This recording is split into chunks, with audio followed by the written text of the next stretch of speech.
Welcome to the stage, John McCallion. Hello. He goes by Cinnamon. Hey guys, welcome to the Gig Economy Podcast B-side. Tonight we would normally have a gig creator, but we had to flip the side and go to B minus, B plus. I don't know.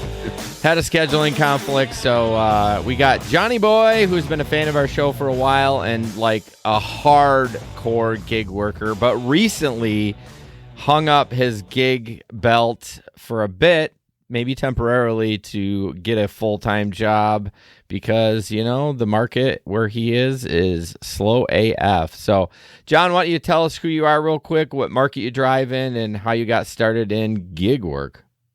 Yeah, sure. Thanks for having me on, guys. I got into food delivery late 2018, early 2019, because I wanted to get out of debt, specifically student loans. I didn't want to be in debt to the government for the rest of my life, just because I decided to go to college.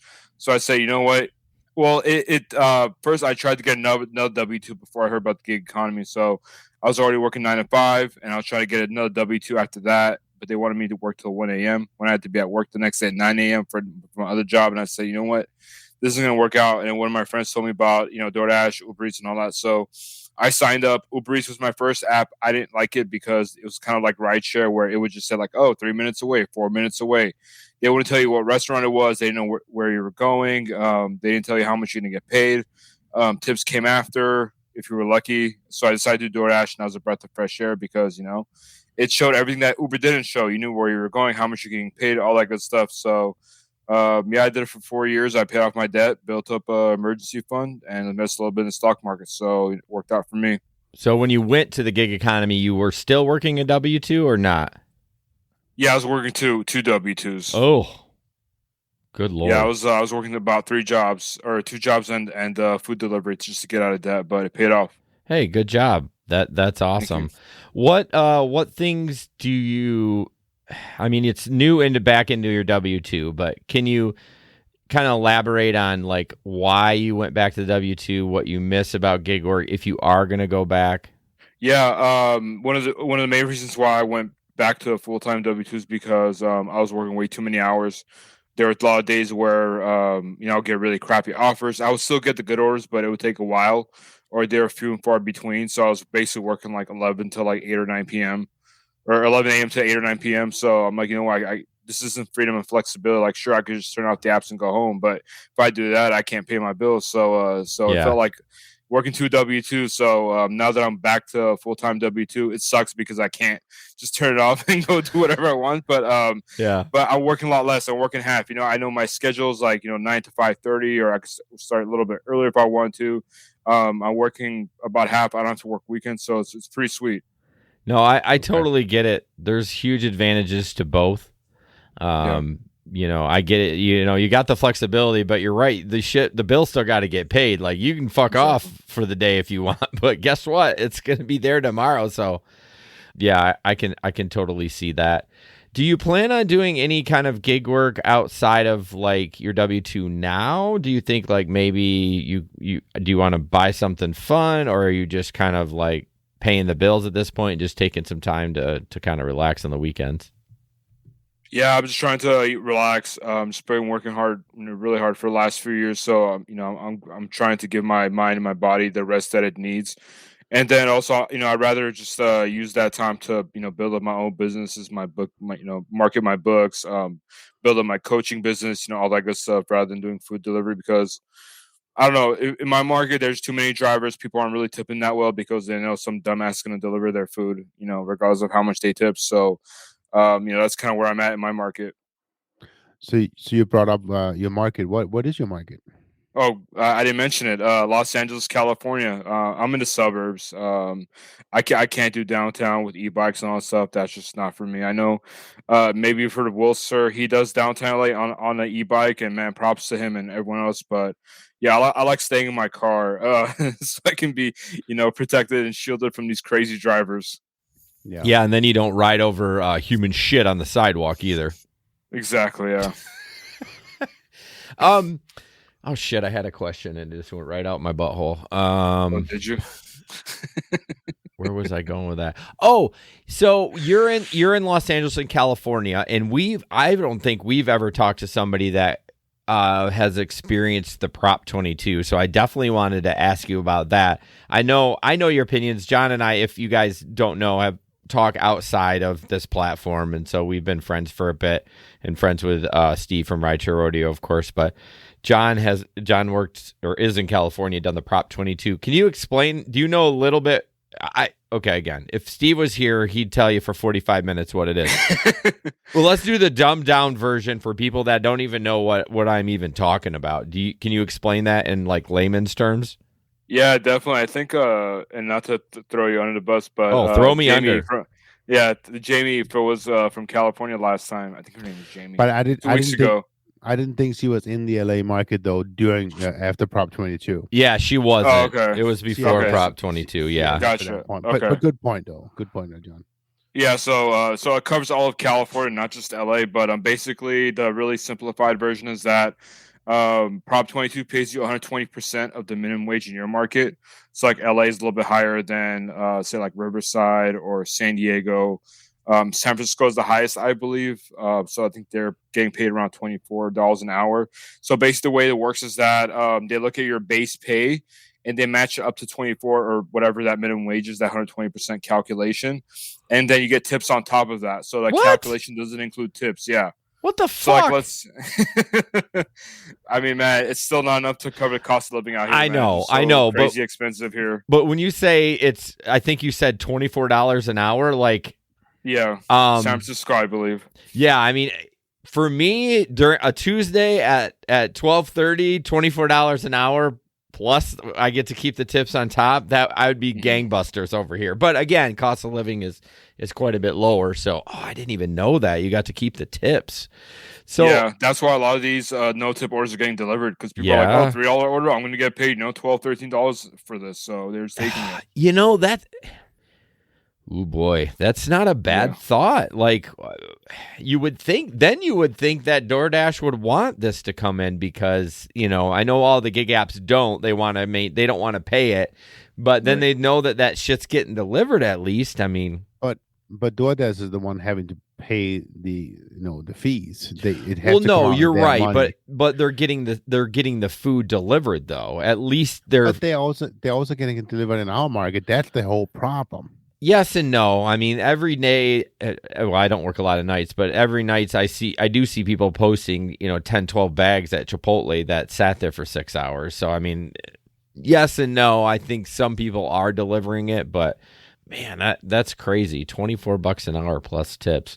So can you approximate what your extra was? I mean, of course you wouldn't want the extra. Well, I guess you would get it regardless, right? Am I saying that right? No matter what? Yeah, I would get it no matter what. For me, I took a lot of the orders, because I guess I have low acceptance rate. So they would send me the orders with high base pays and low tips. Like, let's say if I got a $7 order, it'll be a $5 base pay, $2 tip. So I wouldn't get much on that because it's already high base pay. But yeah, let's say if I took a bunch of crappy orders, I would probably make $100, $150 alone on top of that. Oh my goodness. What was your average? You don't have to say, this wasn't on the rundown, but what was your average earnings a week out there, and how many hours are you working? I was when before things got bad, I was making about $1,000 a week. Okay. And then but when things got slow, I was still making around $800 or $900, but I was working a lot more hours because there were times where they weren't sending me a lot of orders during the lunch rush, and they were prioritizing the other top dashes and all that good stuff. So I was still making about the same money more or less, but I was working twice the hours. So I said, you know what, I can't do this anymore. So I decided to go back and get a full-time W-2. So do you really believe that DoorDash prioritizes the top dashers with the better orders? I think they do. I think they prioritize them for all the orders, good and bad. Especially now with my market became a diamond zone, and it says right there, maintain a 50% acceptance rate to get priority access to good orders. I think they were doing it before. I think that now there's letting you know, but I do think that people with higher acceptance rates see all orders, both good and bad, before people like me with a 20% acceptance rate see it. Yeah, I think mine's 12. But I always look at that and I always feel like it's just corporations like trying to not scare you, but like Uber and Lyft, like Uber at least, will give you, if you're diamond, we'll give you a bonus or you get all these perks and everything. But is it really true? I mean, I guess they do give you the perks, but I just never trust what a company says. So, I mean, have you done Uber Eats in a while? Have you guys done Uber Eats in a while? Lately I've been, you guys are going to be shocked by this. I've been doing all rideshare this week. The food has been so slow. I've been just watching the people's comments on social media in my area. They're like, it's terrible. I'm like, I'm not going to even fuck around and find out. Rideshare, I'm busy. I mean, they're not great, super 100%, great bar runs, but I never stop. I am constantly moving, and I have my parameters set at 7 minutes away, so I don't take anything that's 7 minutes away, and I'm still popping. What? So. And then you also have the weekly bonuses. So yeah. This week is onto it. Yeah, this week I think it's 85 for 50 rides, which is horseshit, and I don't think I'll get it before Friday at 4 a.m. But this weekend isn't bad for 50 rides. I think it's like $175 or something.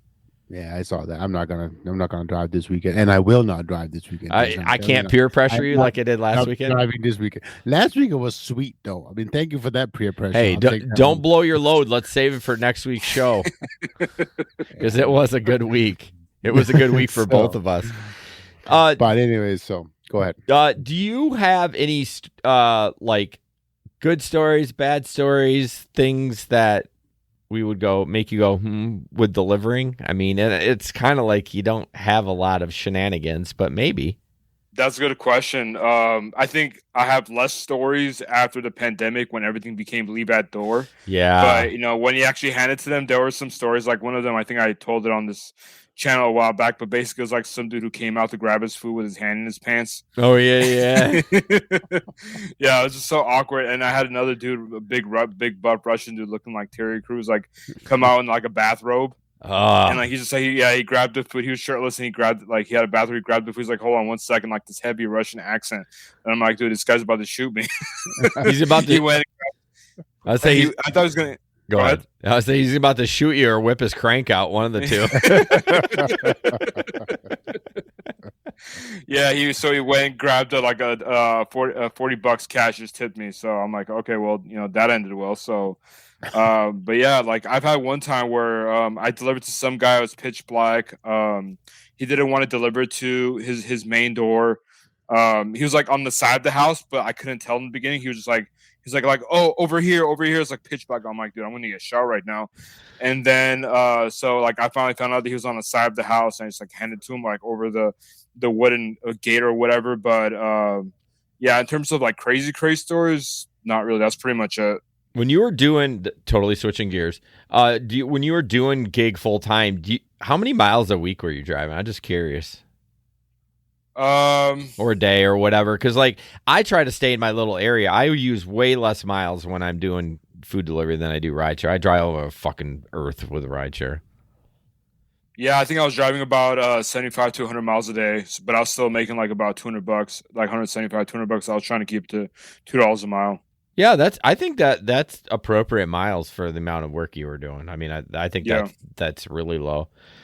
One of the things we always talk about too is tips for gig workers. Like, what do you recommend they do or get? I mean, do you know how many deliveries you did for DoorDash? Because DoorDash was your main thing, right? You didn't really do anything else? Yeah, I had about 4,000 deliveries on DoorDash, about 800 on Uber, and probably another 1,000 on Grubhub. So about 6,000 total. Okay. And what tip could you offer a new person or even an old worker that maybe not know maybe not know something that you could help them, think about? It's funny you mention that because sometimes when I deliver food, I'll tell them like, hey, I used to do DoorDash, and I would pick up really quickly that they're new, and I would say, hey, the number one rule, like the money stuff, like the mileage to dollar ratio, all that stuff you'll figure out later. But the number one thing that I would tell them is that if you don't feel safe on delivery, you're not an employee, don't do it. Yeah. because I know a lot of people, they think they go into this with a W-2 mindset, and they think that even if they feel safe, they don't feel safe, they would have to deliver. I just tell them, call DoorDash support, tell them you don't feel safe, and then they'll cancel it. Don't do it. Yeah. As far as for experienced drivers, one of the things that I like to do is that I don't have my main phone is an Android phone anymore, but when I did have an Android phone, you can actually tap on the house icon, and then it'll well, I guess on a new interface, it'll show the address, and you just click on that. It'll open up with Google Maps, and then you'll be able to see if it's a house or a neighborhood, a house or an apartment. Like you'll be able to see the neighborhood, and then you'll be able to see, like, is it going to take long? Are there a lot of gated houses? So basically, I would use that to gauge whether or not how long this order is going to take. Okay. That's a good point, actually. So you are able to right away on Google Maps, in what's it called? With Street View. The Street View, yeah. Yeah. To see what kind of house or apartment it was. That's a really good tip. That is a really good tip. I never would even thought about that. It just kind of gets your bearings as you're making the delivery, so you just you're not shocked when you drive up. Especially if you're not familiar with the market. Oh, yeah. I don't know how these drivers go. Like, I like the idea of like traveling around and doing DoorDash all over the country, but also that would be interesting. I saw somebody post in the Grand Rapids market today, like, hey, I'm thinking about going to Dash in Detroit. What do you think? I'm thinking, fuck no. Like, I mean, what? That would be a big fat no. I mean, unless you're in like Farmington Hills, like where the Pistons used to play, like, the higher end stuff. But like, I wouldn't be just going downtown, like, especially not knowing those neighborhoods. In Detroit, you run in one street over, you're like in the hood. And then is the money going to even be better than working in Grand Rapids? I don't think so. No, maybe a little bit, but it's not worth it. You may have more volume. Maybe. I don't even think so. Hey, John. So back when you were driving and back before it got bad, if you will, what was your favorite times of the day to drive? Definitely dinner. I would just clean up. Yeah, I would park near the mall because I knew where like the highest volume restaurants were. Okay. Basically, I would just like decline until I got an order from those restaurants, because I know people just generally tip really well from those restaurants. It was actually one of them called Wood Ranch Grill. It's like a barbecue place. People go crazy over that shit. I think the barbecue is okay, but tips are really good from there. And another one was Stonefire Grill, which is similar. Like breadsticks, barbecue, pizza type of thing. People go crazy for those two restaurants in my market. I used to average $25, $30 an order just by sitting there declining until I got those orders. But the game has changed a lot now. Basically, I think your acceptance rate does matter, unfortunately. I don't have a high acceptance rate, but my completion rate on DoorDash is still 99%, so I think that helps a little bit. But for me, what really helped me was a large order program, because at that point, you're not competing against the regular Dashers. You're competing against people who are on the large order program. So that's what kept me afloat financially, to be honest. I got it. So, sorry, Jesper, go ahead. No, I was just gonna say, I'm not a Dasher at all. I don't know any of that, but talk to a little bit. Come to the dark side. No, you're not. I will never. I hate delivery. Anyways, talk a little bit about the large order program you were just mentioning, and then the regular dashing. What is the difference there? Really good question. So the large order program, there are orders that have a subtotal of at least $100 or more. And so one of the things that I noticed is that whenever you're in a large order program, you also get, so let me take a step back. When you're a regular Dasher, you basically get orders that are most of the time $35 or more, or $35 or less. I'm sorry. But when you're in a large order program, you get all of them. So like you still get the orders between $35 and $100, and you also get the $100 subtotal orders and more. So it's really a game changer. There's a channel out there, I'm not going to name them, but they claim that you have to be a top Dasher to get those orders. You don't have to be. You just need to be in a large order program. Why wouldn't everyone do that then? It's hard because it's invite only, and you also have to do 100 deliveries per month minimum. A lot of people are part-time. They can't do 100 deliveries per month. Right. But yeah, it's invite only. So basically you have to, meet the minimum and hope they sent you an invite, which is how I got in. But I would also think that if you're on, like, for instance, an e-bike downtown, you're not going to want to be in the large order program, right? Because you want to drag around about with the food. on the bike. That's a good point. Especially now that they stopped showing you what the items are, you can't be like, oh, I can carry this on my bike. But But yeah, in when you're if you're in the city like a downtown area, then that's pretty much all about speed. So you're taking small orders and trying to knock out as many deliveries as you can. Yep, that makes sense. The Driven Dad said that you can just email them and just keep emailing them without an invitation to try to get on that program. I don't know if that's true or not. I'm just going to tell you what he said. So I tried that. It didn't work for me. They just kept giving me the runaround. But yeah, some people, I think that's how Tony got in. So you can do that.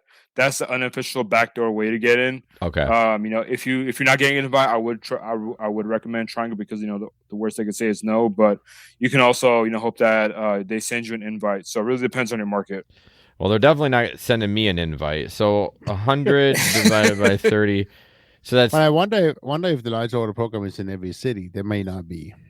Yeah, that's a good point. A good point. Yeah, I bet it would be in Grand Rapids, but so you'd have to average 3.33 deliveries a day if you wanted to do 100 a month. So, I mean, I bet you could 25 a week.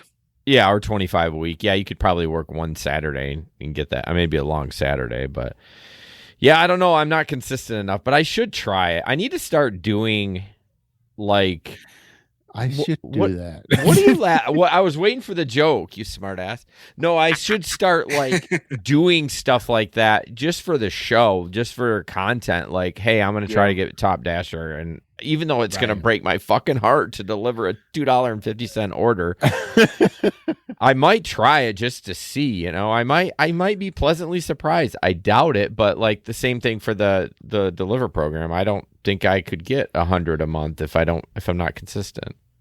I think you and I just need to dare each other some more. Yeah, like, dude, you made fucking bank.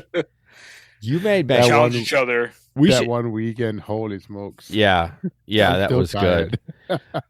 So do you see yourself, like, do you have a plan? Like, you seem like a planner to me. Like, you're like, I got this job. I mean, I'm sure it's a job, right? I mean, I'm not trying to shit talk wherever your job is now. I'm not trying to be disrespectful, but I'm just saying I don't see you trying to like move up the ladder there. Do you have a plan of like just what you want to do with your business and your books and stuff? Because like for me, I kind of went the opposite. I quit my lawn care job to have more time to spend on the business or just more flexibility, because every time I got home at night, I was tired. I didn't want to work on anything. I just wanted to have a few beers and sit in the AC, and so you're kind of went the opposite. You're like getting a full-time job to spend more time on your projects. How do you think that's going to work out or what's your plan for that? Yeah, really good question. So basically, the businesses that I'm working on right now are my side hustle. So they're kind of like taking the place of the gig apps. So basically, I'm gonna keep working on them until I can live off them full time, and then say goodbye to the W-2 because I do like the W-2 world. And for me, I guess one of the reasons that I forgot to mention is that I don't have any kids. I'm not married, so flexibility and freedom is nice for me, but it's not as necessary as for someone who has kids. So that's how I was able to make that jump. But yeah, it's just all about working on my side businesses for now, and then waiting until they become bigger and I can make a full-time living off of them. Yeah, that's kind of what I'm trying to do for the podcast business. Would it be okay if you didn't do that? Would you be disappointed in yourself if like 5 years you did this and then you were like, oh, it's not working out? Like I'm actually, it's more of a personal question. I just thought about that because I'm struggling with that too. Like, I tell people what I was going to make an hour at lawn care this year. And they're like, what the fuck? Like, why did you go away from that? And I'm like, what if I gave that up and then 5 years down the road, I haven't created the business that I wanted? Am I going to be a failure? You know what I mean? I kind of think about that. I don't know. That's a good question. I asked myself that same question, but then I told myself that I'd regret not giving it a shot. Let's say 50 years later, I'm 80 years old on my deathbed. That $1 million question, and I would have regretted not trying instead of trying and having it fail. So that's just the way I look at it. That's awesome. Gary Vee says it's never too late, right? And it isn't. It's never too good late. Old Gary Vee. Love Gary Vee. By the way, real quick, just wanted to mention because I wanted to pay off the Uber Eats thing.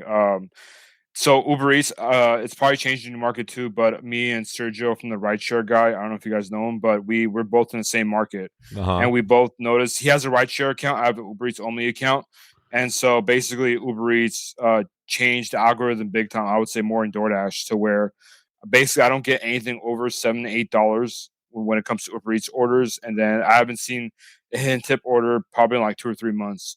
So they've really changed it more than DoorDash. I would say more DoorDash. They might just be scaring drivers to try and take more orders, but Uber Eats has really made a change. Hustling Hyena, thank you for. What up, Tony? Oh, it's one of your friends. Awesome. Yeah. Would you He's guys? in San Diego. He says, "Would you guys not work both a W-2 and gig economy?" I've done that. So my story, Tony, is I did full-time gig in the winter, and then the summer I did lawn care. But mostly, I would do like what Jesper does. He does his W-2, and then every other weekend he does gig work. But that's a grind. I mean, I know Jesper's putting in more than 40 a week at his other jobs, and then go to do 12 to 18 hours on the weekend. Like, man, we're not young anymore. It's definitely noticeable, but it's still fun. I mean, that's the thing. I mean, my main reason why I'm doing it, again, yes, of course, the money, right? We all want that. But I was missing it. I was really missing it when I couldn't do it. And so it's good for me to be back on the road, and I love it. Well, I think that's why you're sick, Jesper. Jesper's feeling a little under the weather. It's his work, and then he worked a fuck ton this past weekend. He's like, I did a 12-hour shift Saturday straight, and it was just a lot of fun. Jesper, do you think it's because you work from home and you miss being around people at the end of the day? Oh, there's definitely that too. There's that too. But I've always seen, and this is also why I don't want to do delivery. I've always said that the ride share is what it is for me, because I need to talk to people. I need to go out and have people sitting in my car and taking them around. And I've also tried, normal daytime driving, and I don't like that either, because it's a different. People have a different mentality when they're just to and from work, whereas when they're on the way out to party, that's when people are fun. I'm sorry, but they're in a better mood. Yeah, they're in a better mood, right? Yeah, and then I also and I mean this. I like knowing that I help people get home safe afterwards. I provide options for people don't have to drink and drive. My son is 17; he's out there driving now. My daughter is 13. She's going to be driving, soon, or at least out there. And I will do everything I can to not have people drink and drive. Yeah, that's a really good point.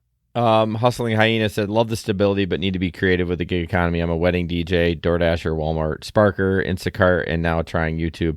Yeah, I do all that, Tony. I do. Oh, no, not the wedding DJ. What the fuck? I meant everything but the wedding DJ. You don't want me DJing your wedding. It's going to be like all heavy metal.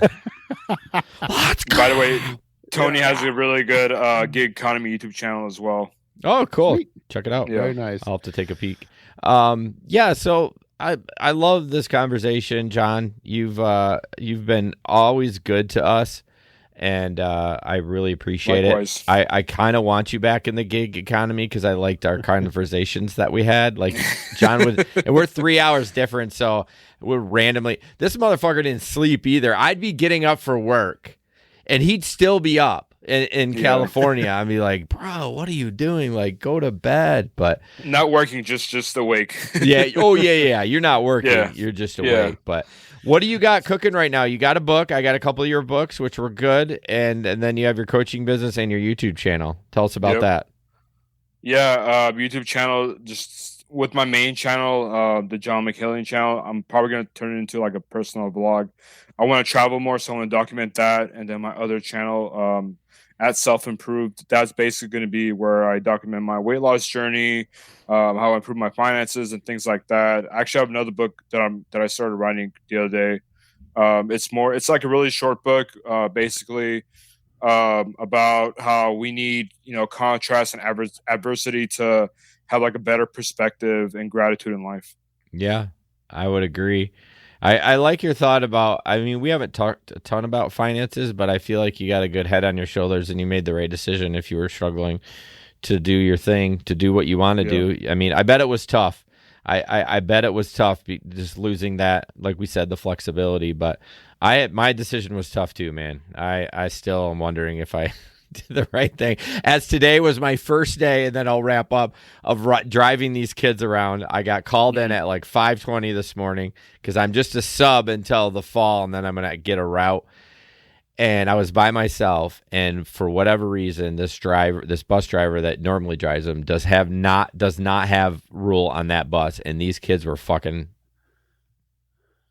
I had to report 3 of them, and it was not just minor stuff either. We're talking major stuff. I'm like, did I make the right decision? I said that to Megan when I got home. Like, were they throwing fists or something? Yeah. I'm like, give me a beer. I need a beer.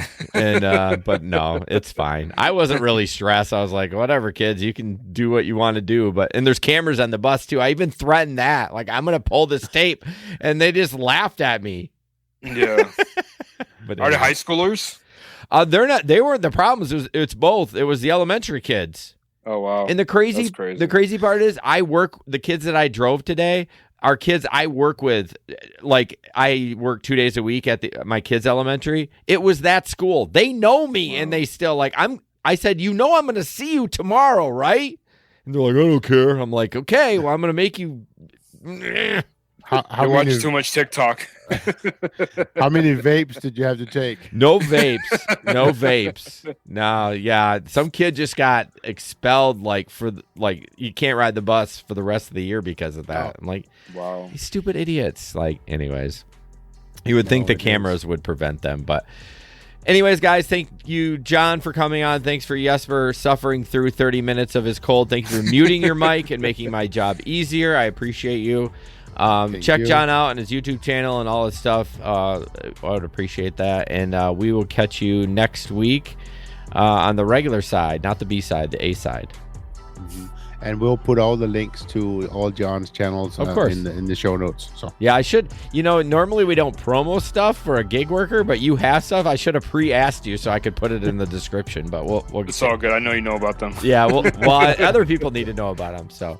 All right, guys, have a good night. Thank you so much. And go subscribe to Hustling Hyena's YouTube channel right now, damn it. Thank you so much. All right, guys. See you guys. Have a good night. Bye. Bye. This podcast is produced and edited by Hey Guys Media Group. Want to start a podcast? Check out heyguysmediagroup.com.